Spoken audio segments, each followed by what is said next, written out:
ভাই আমার, আপনি কিভাবে এখন নামাজ না পড়ে থাকতে পারেন? আমার তো বুঝে আসে না। আপনার বয়স ১৫ পেরিয়ে ২০ হয়ে গেছে, ২০ পেরিয়ে ৩০ হয়ে গেছে, ৩০ পেরিয়ে ৪০ হয়ে গেছে, ৪০ পেরিয়ে ৫০ হয়ে গেছে। আপনি এখন মৃত্যু শয্যায় শায়িত প্রায়। আপনার আর আয় খুবই কম।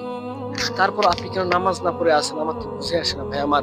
মহান আল্লাহ তাআলা সূরা বাকারা ২ নম্বর সূরা বাকারা ২৩ নম্বর আয়াতে বলেছেন, আউযু বিল্লাহি মিনাশ শাইতানির রাজিম। ওয়া ইন কুনতুম ফি রাইবিম মিম্মা নাযালনা আলা আবদিনা ফাআতু বিসূরাতিম মিন মিসলিহি শুহাদাআকুম মিন দুনিল্লাহ ইন কুনতুম সাদিকিন। মহান আল্লাহ তাআলা বলেছেন, ওয়া ইন কুনতুম ফি রাইবিম, আর তোমরা যদি সন্দেহের মধ্যে থাকো, মিম্মা নাযালনা আলা আবদিনা, যা আমি আমার বান্দার প্রতি অবতীর্ণ করেছি, নাজিল করেছি, অর্থাৎ এই কোরআন আমার বান্দা মুহাম্মাদের প্রতি নাজিল করেছি, এর মধ্যে যদি তোমরা সন্দেহের মধ্যে থাকো, তাহলে ফাআতু বিসূরাতিম মিন মিসলিহি শুহাদাআকুম মিন দুনিল্লাহ, তাহলে তোমরা এই কোরআনের মধ্যে একটা ছোট সূরা নিয়ে আসো। মহান আল্লাহ তাআলা ব্যতীত যত তোমাদের সাহায্যকারী আছে তাদেরকে সাহায্যকারী হিসেবে গ্রহণ করো। আল্লাহ ব্যতীত যাকে পাও সাহায্যকারী হিসেবে গ্রহণ করো। ইন কুনতুম সাদিকিন, যদি তোমরা সত্যবাদী হয়ে থাকো। যদি সত্যবাদী হয়ে থাকো তাহলে কোরআনের মতো একটা সূরা নিয়ে এসো। খুব একটা ছোট সূরা নিয়ে এসো। যেমন কোরআনের মধ্যে সবচেয়ে ছোট সূরা হচ্ছে সূরা কাউসার। এই সূরা কাউসারের মতো একটা সূরা নিয়ে আসো।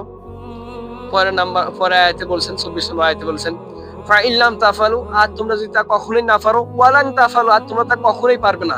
এখানে লান দ্বারা তাকিদ দেওয়া হয়েছে, তোমরা কখনোই পারবে না। লান তাফআলু, তোমরা কখনোই পারবে না। ফাত্তাকুন নার আল্লাতী কুদুহা আন-নাস ওয়াল হিজরা, তাহলে ভয় করো, যেহেতু তোমরা পারবে না। এই সূরা কাউসারের মতো একটা ছোট সূরার মতো, কোরআনে একটা ছোট সূরার মতো একটা সূরা যখন তোমরা তৈরি করতে পারবে না, তাহলে ফাত্তাকুন নার আল্লাতী, তাহলে তোমরা ভয় করো এই আগুনকে, ওয়াকুদুহা আন-নাস ওয়াল হিজরা, যে আগুনের ইন্ধন একমাত্র মানুষ আর পাথর। ভাই আমার, অনেকেই দাবি করছিল এই কোরআন রাসূলের, সন্দেহের মধ্যে আসলে এটা আল্লাহর পক্ষ থেকে আসেনি, এটা তারা বিভিন্নভাবে সন্দেহ করতো। তখন মহান আল্লাহ তাই কথা বলছেন, তাহলে তোমরা যদি সন্দেহ থাকে এই কোরআন প্রতি, তাহলে একটা সূরা নিয়ে এসো।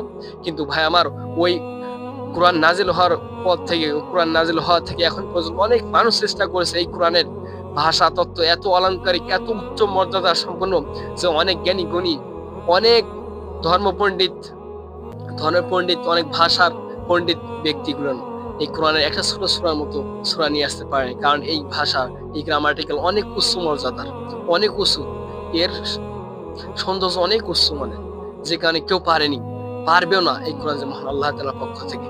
তাই মহান আল্লাহ তাআলা বলেছেন, তোমরা যেহেতু পারবে না, তোমরা কোশ্চেন কালেও পারবে না, কখনোই পারতে না, আর কোশ্চেন কালেও পারবে না, তাহলে ভয় করো এই আগুনকে, যে আগুন ইন্ধন মানুষ আর পাথর।